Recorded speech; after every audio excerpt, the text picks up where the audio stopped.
डिझेलच्या तुटवड्याचा आता अत्यावश्यक सेवा समजला जाणारा गॅस सिलेंडरच्या पुरवठ्यावर देखील मोठा परिणाम होत असल्याचं पाहायला मिळत आहे।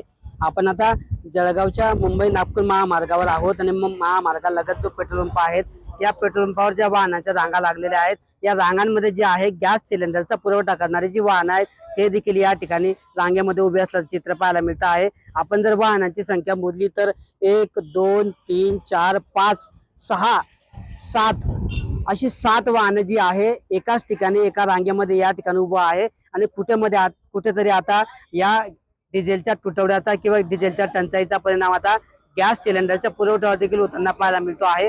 नेमकी गॅस सिलेंडरचा पुरवठा करणारा गाडीवरचे चालक, आपण त्यांच्याशी बोलणार आहे। काय नेमका त्रास होतोय तुम्हाला? किती दिवस डिझेल मिळतंय? पुरवठ्याला किती त्रास होतोय नेमका? ज्यावेळेस डिस्ट्रीब्युटरला माल पाहिजे हवा असतो, 7 वाजेची जाणारी गाडी 11 वाजेला पोहोचते। डिस्ट्रीब्युटर लोक सुद्धा ओरडतात आमच्या नावावर। त्याच्यात हा प्रॉब्लेम होतो की आता समजून घ्या, गाडी आली, माणूस गाडीचा नंबर लावतो, घरी जातो, आंघोळ वगैरे करून, तितका सुद्धा टाइम नाही। जळगाव मध्ये घर असून सुद्धा गाडी जशी खाली करून आला तशी सीधी पंपावर लावलेली। तरी वेळेपासून उभी आहे गाडी तुमची? मी सकाळी 6:30 वाजेपासून उभा आहे। अच्छा, 6:30 वाजेपासून उभा आहे। आता डिझेल सुद्धा आलेलं नाही अजून पंपावर। तुमच्या बरोबरच बाकीच्या ज्या गाड्या आहेत त्याच्यात पण प्रॉब्लेम येतोय का? सर्वांनाच प्रॉब्लेम येतोय। अच्छा, सर्वांनाच सिलेंडर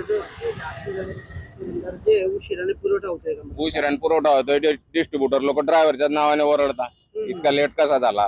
किती दिवस उशिरा होतोय समजा तरी बी समजून घ्या, मी तुम्हाला सांगतो, सकाळी 5-6 ला भेटणारी गाडी ती सकाळी 11-12-1 वाजेला भेटते। अच्छा, 5 ते 6 तास उशिरा होतोय। हो, कुठे सिलेंडर पुरवठा होता आपल्याकडे? अमरावती, लोणार, रिसोड, एमपी मध्ये सुद्धा आता कंपनीच्या गाड्या आहे का भारत पेट्रोलियमच्या? नाही, कंपनीचे नाही आहे, काही ट्रान्सपोर्टर आहेत। डिझेल किती दिवस पुरतं गाडीमध्ये समजा एकदा तुम्ही डिझेल टाकी? 180 लिटर आहे सर, 180 लिटरची टाकी आहे। 180 लिटर अमरावती जर का म्हटली 100 लिटर एकदा निघून जातं। अच्छा, आणि 180 लिटर मध्ये मग ते उरतं किती? 80 लिटर उरतं। 80 लिटर मध्ये 2 लोकल होता बस, त्याच्यात काय 2-3 ट्रिप होतात फक्त। बाहेर पण मग जळगाव सोडून बाहेर पण डिझेल मिळत नाही का? बाहेर पण मी तुम्हाला काय सांगतो, मी सकाळी इथनं 5 वाजेला निघालेला, भुसावल पर्यंत गाडी रिझर्व लागली अक्षरशः डिझेल भेटत नाही होतं। ते एका पंपावर भेटलं, तिथं 4-5 गाड्या होता। पंपावाल्याला म्हटलं टाकी फुल करतो, म्हणे भाऊ 2000च्या वरती डिझेल भेटणार नाही। ते तितकं डिझेल टाकून मी शेगाव गेला, गाडी खाली गेली, तिथे डिस्ट्रीब्युटरने काहीतरी डिझेलची व्यवस्था केली, तेव्हा ती गाडी परत आली। आणि आता सकाळी 6:30 वाजेपासून येऊन इथं नंबर लावलाय मी डिझेल। अशा काही समस्या येतात की गाडी तुम्हाला रस्त्यातच उभी आहे, तुमची डिझेलच मिळालं नाही, रस्त्यातच गाड्या उभ्या कराव्या लागल्या, असं काही होतंय? होईनच ना सर, जर का आपण एकदम काळजीने घेतली व कमी डिझेल मध्ये पण चालूच दिली, मग तो प्रॉब्लेम तर येणारच आहे।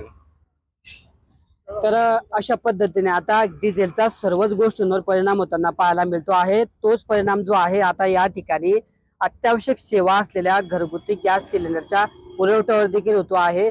कंपन्या आणि ट्रान्सपोर्टच्या माध्यमातून जो सिलेंडरचा पुरवठा वेगवेगळ्या जिल्ह्यांमध्ये, गावांमध्ये केला जातो, त्या वाहनांना आता डिझेल मिळत नसल्यामुळे त्या वाहनांना अक्षरशः रांगेत थांबावं लागतंय। चालक जे आहे ते तासनतास रांगेमध्ये उभं राहत आहे आणि त्यामुळे डिलिव्हरी करण्याला त्यांना 4 ते 5 कधी 8 तास उशीर होतो आहे।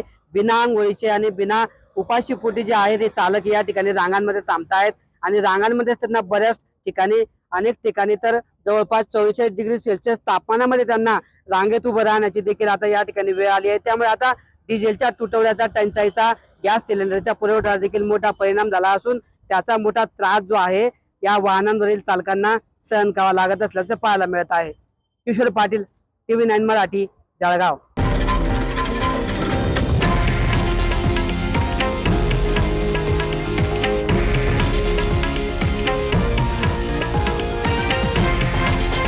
हे आहे देशातील नंबर 1 न्यूज नेटवर्क आणि आपण पाहत आहात TV9 मराठी, एकमेव।